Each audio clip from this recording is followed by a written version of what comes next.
સ્વાગત છે। હું છું સુભદ્રા આસારી। હવે જોઈએ આજના મુખ્ય સમાચાર। અરવલ્લી જિલ્લા એલસીબી પોલીસે શામળાજી પોલીસ સ્ટેશન વિસ્તારમાં રામેડા ગામની સીમમાં મોટી કાર્યવાહી કરી। XUV 300 કારમાંથી ભારતીય બનાવટનો વિદેશી દારૂ અને બિયરનો જથ્થો ઝડપી પાડ્યો છે।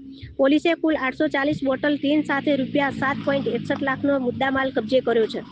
મળતી માહિતી મુજબ એલસીબી ટીમ શામળાજી આશ્રમ 4 રસ્તા પાસે વાહન ચેકિંગમાં હતી ત્યારે બાતમી મળી હતી કે XUV 300 કારમાં રાજસ્થાન તરફથી વિદેશી દારૂનો જથ્થો અમદાવાદ લઈ જવાઈ રહ્યો છે।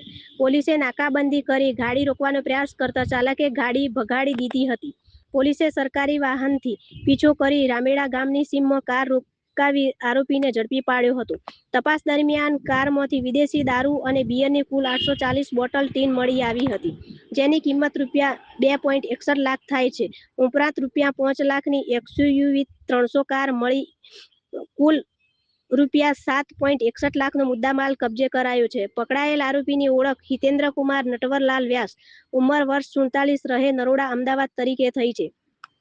આરોપી સામે અગાઉ પણ પ્રોતિજ પોલીસ સ્ટેશનમાં પ્રોહિબિશનનો ગુનો નોંધાયેલ હોવાનું સામે આવ્યું છે। આ સમગ્ર કામગીરી એલસીબી અરવલ્લીના પીઆઈ MS ઝાલા, PSI વિજય તોમર તથા તેમની ટીમ હાથ ધરી હતી। રિપોર્ટર જયેશ પટેલ, માલપુર।